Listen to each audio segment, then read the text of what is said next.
Welcome to Body Sculpt of New York, 6 Weeks to Fitness podcast, where we hope to inform, motivate, encourage, and inspire you towards living a healthier lifestyle. And now, here's your host, the president of Body Sculpt of New York, Vince Ferguson.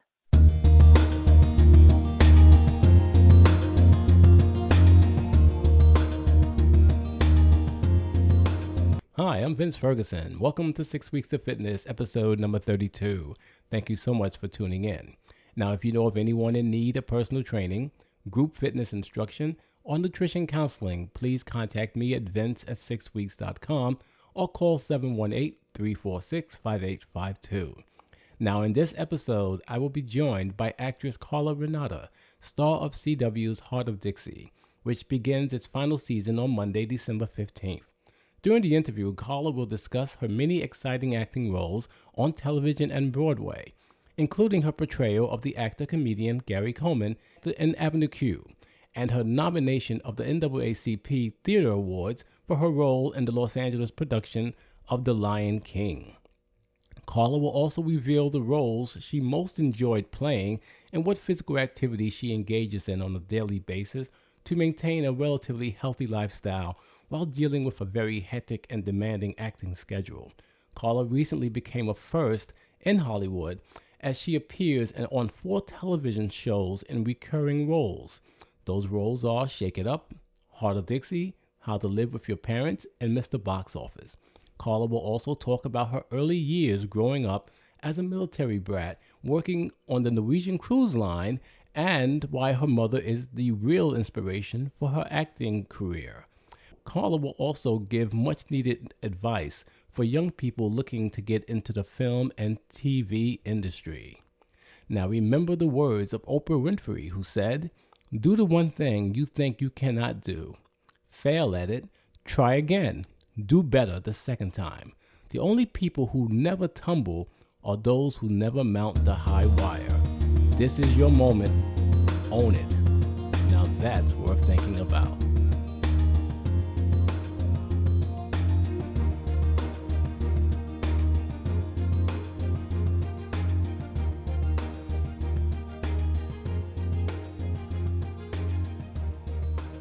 Welcome back to 6 Weeks to Fitness. Carla Renata is a native of St. Louis, Missouri. She graduated from Howard University and was cast in the Matthew Broderick revival of How to Succeed in Business Without Really Trying. Following that run, Carla continued to work in numerous acclaimed Broadway musical productions, including The Life and Smokey Joe's Cafe, and headed west to Las Vegas for the rock group Queen as Killer Queen in their hit musical We Will Rock You. The NAACP Theater Awards nominated Carla's performance in the Los Angeles production of The Lion King. Upon arriving in Hollywood to pursue TV and film, Carla quickly developed a reputation for being a true chameleon character actress.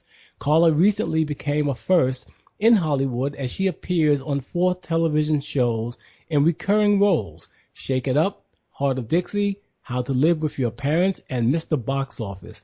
Carla is also the co-host of On Air with Tony Sweet on ubnradio.com. Carla, you are one busy lady. How are you? I am fabulous, Vince. How are you? I'm doing great. Thank you so much for spending some time with my 6 Weeks to Fitness podcast here. No worries at all. Thank you for having me. Now tell me, Carla, while doing these roles, what do you do to get yourself up for it? I mean, you're doing so much. Is there some type of health regimen? What do you do to kind of stay on track here? I do a lot of Bikram yoga. I walk around Lake Balboa, which is about 10 minutes from my home, and I do a lot of spinning. You do a lot of spin classes? Really? Yeah. Okay, excellent. What about your diet? Do you eat any type of special foods? No, child, I eat what I want. That's why I go to Bikram yoga and spin. Okay. So your diet can use some work. Yeah, my diet totally can use some work, but I did have to adjust it because for about a year I was diagnosed with being pre-diabetic type 2.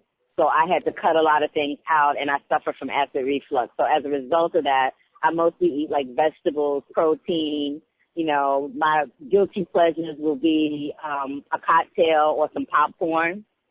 Yes. But I don't do sweets that much except for around the holidays. I'll make a chocolate pumpkin pie, and I make it from scratch. So, you know, it's not something that's bought that has preservatives and all that kind of stuff in it. Okay, most definitely. All right, so you definitely try to incorporate more vegetables into your diet. That's important, Yeah, right? vegetables and salads. I love salad, so I'll eat salad until I'm blue in the face.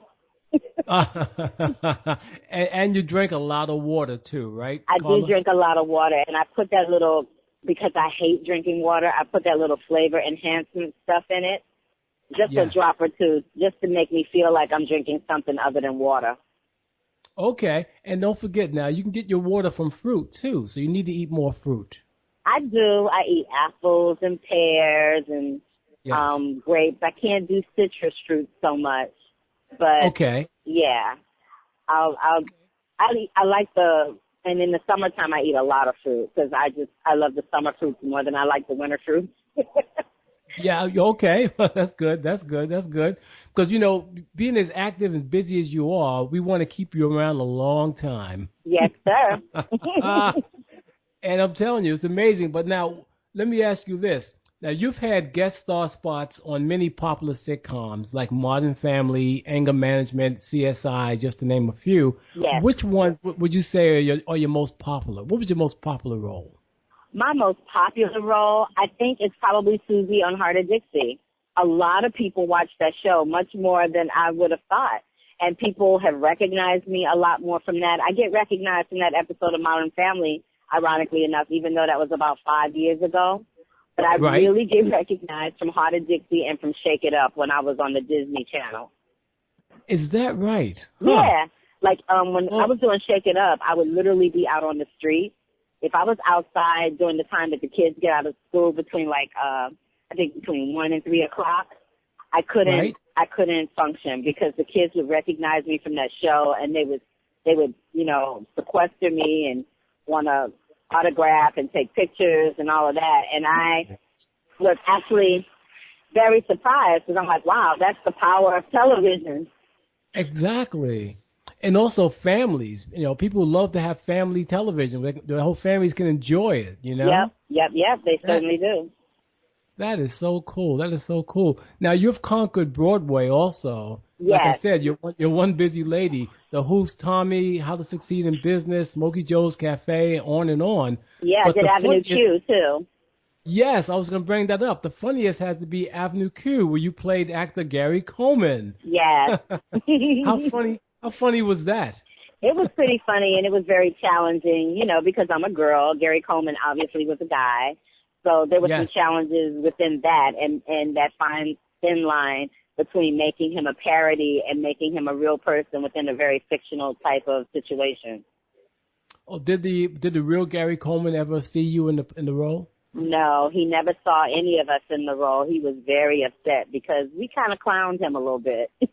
So he was really? very sensitive. Yeah, he was, you know, I called Avenue Q an equal opportunity offender type of show. So he was very offended and he was very sensitive about that whole different stroke part of his life. So no, it was unfortunate that he never got a chance to see the production. But I know you were also nominated for an NAACP Theater Award for your role in the Los Angeles production of The Lion King. How exciting was that? Lion King is by far the best show I ever did because I got exposed to a country and the people from that country that I'd never met. I'd never been to South Africa. I'd never met anybody from South Africa, and now I was working with them every day, and they were beautiful and lovely. And the director, Julie Taymor, you know, there aren't a whole lot of female directors in theater or in anything really, so she was able to do a really fabulous job with that, as she does with all of her projects, and I was really fortunate to have worked with her. Yes, that was one beautiful production, The Yeah. Lion King. Yeah. Wow. Now, I also know you sang, and you've done backup for people like Sam Harris, Michael Bolton, the late Phoebe Snow. Have you considered recording an album of your own? Oh, no. Really? No. You laugh. I sing for fun.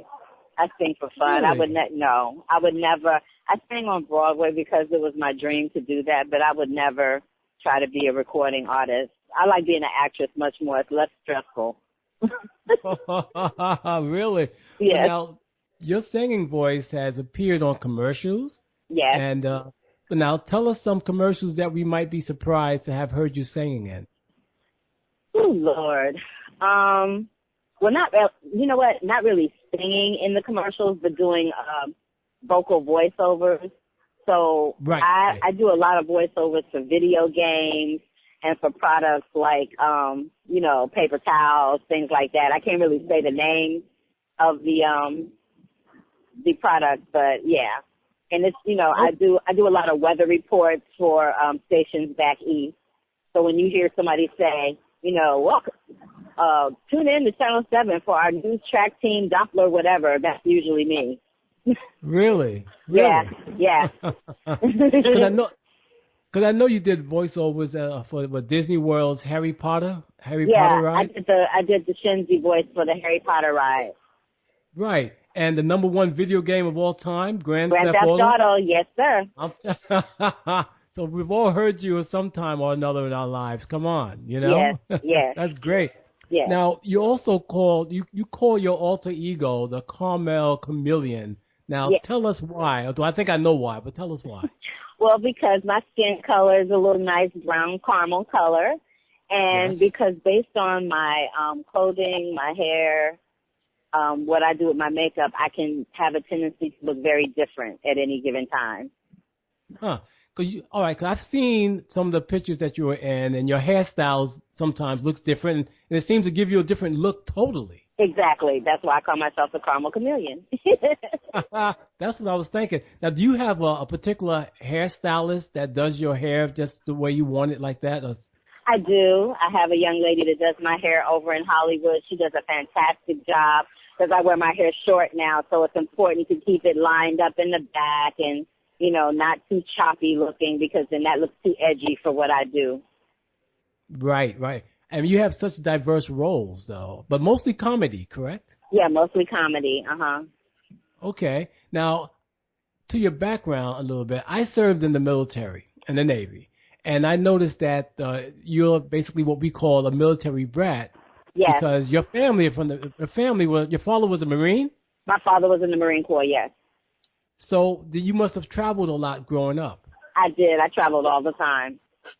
All over the world? I wouldn't say all over. I did more all over the world as an adult, not so much as a child when I was growing up. Okay, but did you think that kind of added to your desire to act, to be in the acting world? No, my mother added to my desire to act.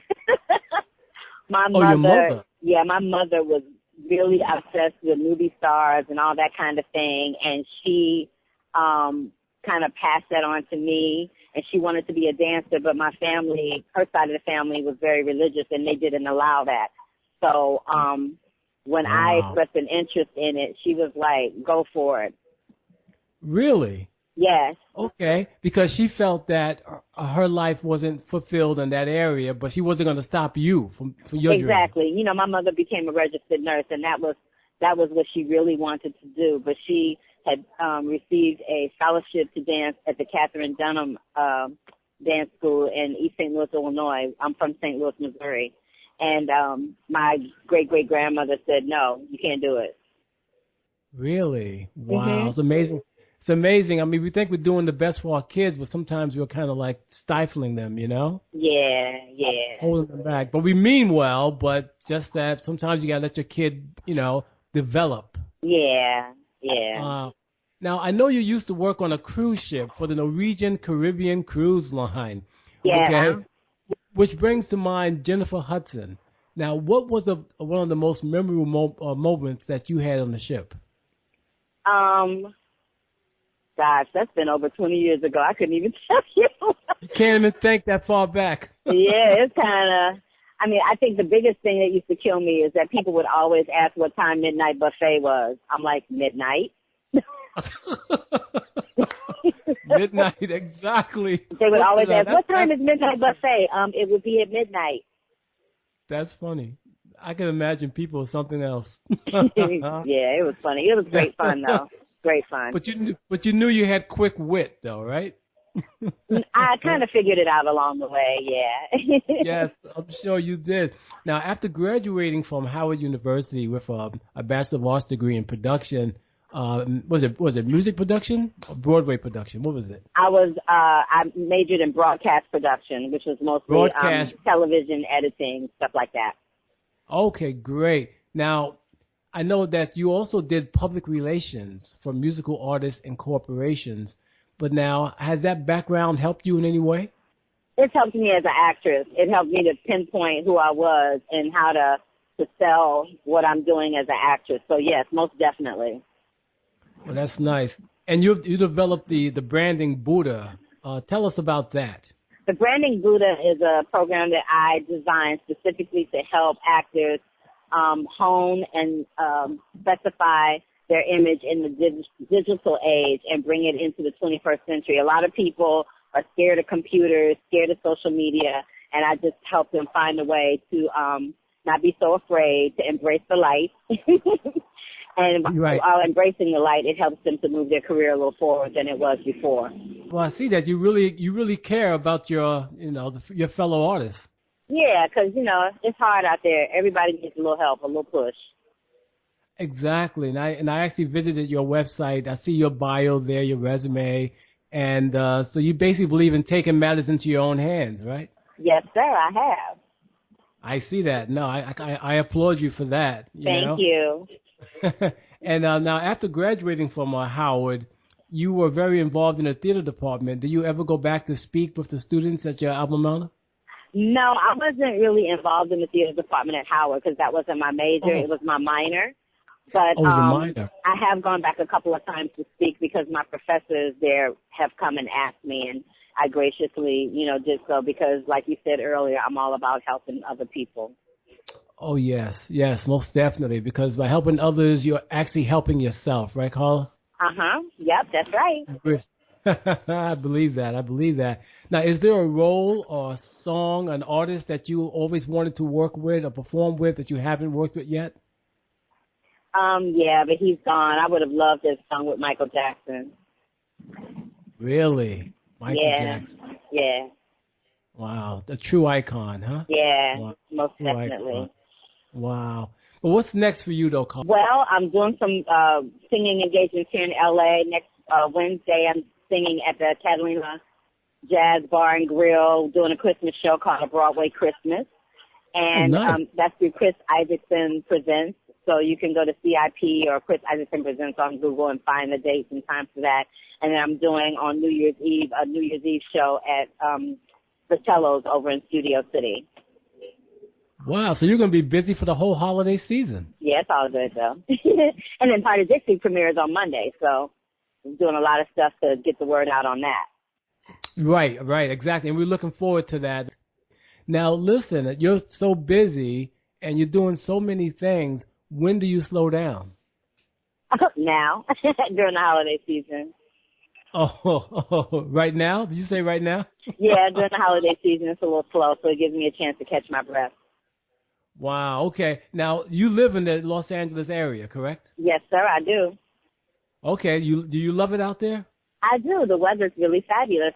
I don't have on a coat, and I know back east they're all bundled up. So, yeah, I can hang with this.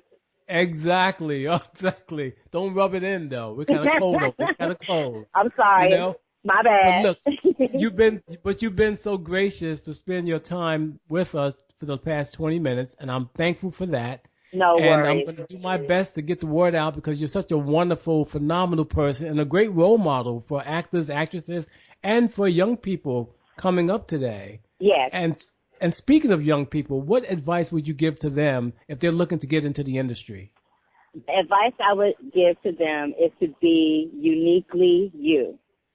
Don't try to be someone else. Don't try to emulate someone else. Be uniquely you. Wow, really? Mhm. Really? Because so many people are trying to be like somebody they're not. Exactly. Wow, that is great. And I'm sure that's going to resonate with a lot of my listeners when they hear this. Carla. Oh, good. Good, Ben. Yeah. So, on behalf of my organization, Body Scope of New York and 6 Weeks of Fitness, I want to thank you for coming on our show. You're welcome, my dear. You have a wonderful holiday season and a great weekend. You too, Carla. All the best. And we'll be watching Monday, Heart of Dixie. Yes, Monday, CW. Woo-hoo. CW, definitely. Take care now. All right, darling. Bye-bye. And bye-bye now.